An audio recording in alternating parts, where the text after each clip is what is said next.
Hey, what's up guys? This is Anthony from Anthony's Customs, and for this review we are looking at the Marvel Legends HULKBUSTER Build-A-Figure. This is one that many people have been really excited about, and you've probably heard at least two things about this guy. You've probably heard that he's massive, and probably the best Build-A-Figure we've gotten in a very long time.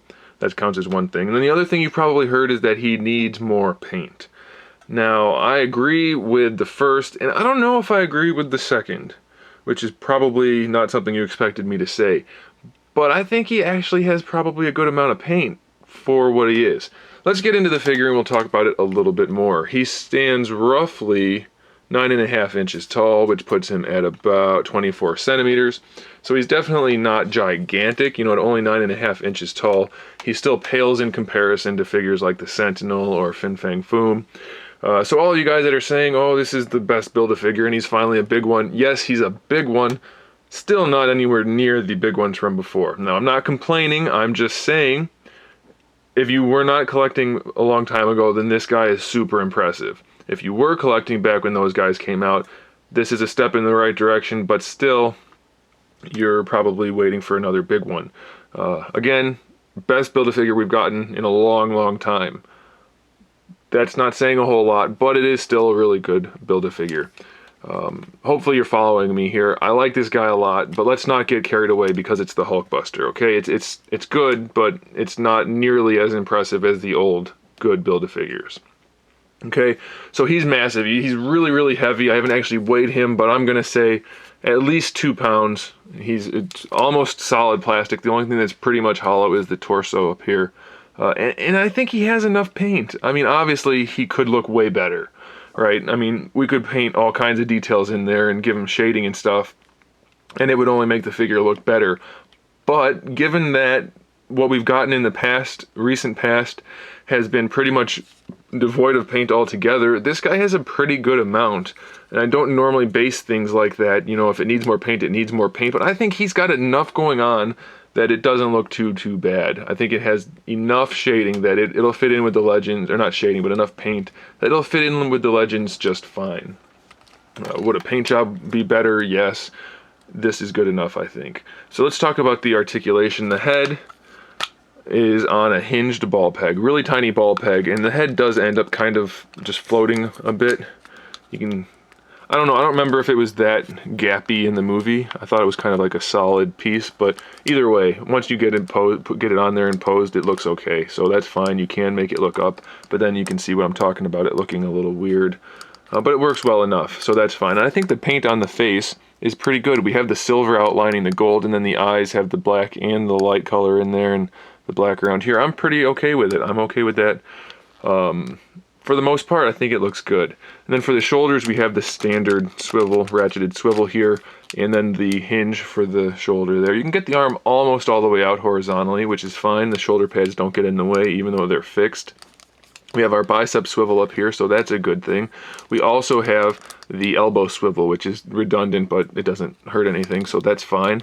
We have the elbow hinge, which is ratcheted. You don't quite get 90 degrees. More articulation would have been good, but he's a big guy, so I think it's good enough for a Build-A-Figure. I don't think we need to get too carried away here. And then we have the swivel in the wrist and a hinge, but this is a fixed piece, so it kind of just, you don't really need to move the hand too much. It's going to be pretty good the way it is. For the torso, we have a ball peg that is in the lower torso here that lets it move forward and back, which is a good thing. Really good range of motion. You can go side to side with it also, so you should be able to get some posing done. Now, the swivel on mine is super stuck, and it's not the biggest ball peg in the world, so if I do anything more than this, which is just flexing it, I feel like it's going to snap. Yours may not be that way, but be super careful. If it does feel stuck, this guy's big enough that you have enough torque to just snap that plastic off. So kind of wiggle it forward and back to get it to go, and you should be able to line it up, at least center. It's unfortunate, but I'm going to have to leave mine like that because I don't want to risk breaking anything. For the hips, we have basically a standard T-joint, so that's good. They don't go out too far, but it is the HULKBUSTER, so that's fine. They go forward far enough. Then we get our thigh swivel down here. Double jointed knee. I'm not really sure why they went this route. It's kind of not necessary because using this knee joint just makes it look really bad, that giant open gap. So you're probably gonna do like me and leave it like that the whole time. So I don't know why they bothered with that, but I guess it's okay. If you want to bring the leg all the way back, you can, but like I said, it's not a good design choice. So I don't know, it's fine. I mean, that it's there doesn't hurt anything, but you're gonna do like me probably and just leave it capped up and work like that, which is good. And then for the ankle, we have the standard ankle hinge and then the standard ankle rocker, which is enough. So that's a good thing. Unfortunately on mine, the upper knee joint is completely limp, completely sloppy. So I'm gonna have to try to get a new piece. That's really disappointing because it's all I can do is stand him straight up. So that's kind of a bummer. Now, to talk about the paint a little bit more, he's molded in this almost pearlescent red plastic. It's a little more dull than we've seen in the past. I think it's okay. Obviously, like I said earlier, the paint job would be better. It's not bad. I think this is an acceptable Build-A-Figure. I'm not complaining about it. I'm happy with it. Same thing for the gold. It's pretty muted, pretty dull, but it's okay. I don't think many people are gonna need a new paint job out of it.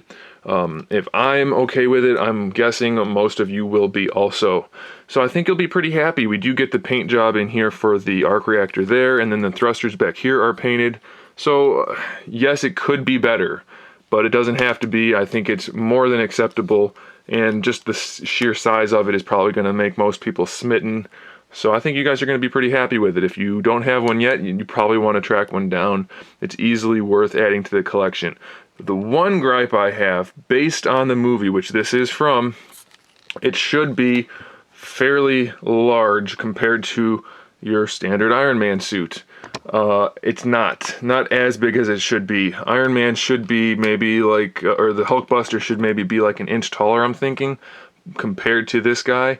But there are a few different theories about the actual scaling, so I'm not going to really complain about that. It seems like it could be a little bit bigger and still be accurate, but no big deal. So I do recommend it. It could have better paint apps, but I think most people will be happy with it, and the articulation is satisfactory also. So there you go. I'm going to put them in some poses here at the end so you can see them in action, but make sure you subscribe to the channel so you can see my upcoming figure reviews, custom figures, and other good stuff. And in the meantime, keep collecting.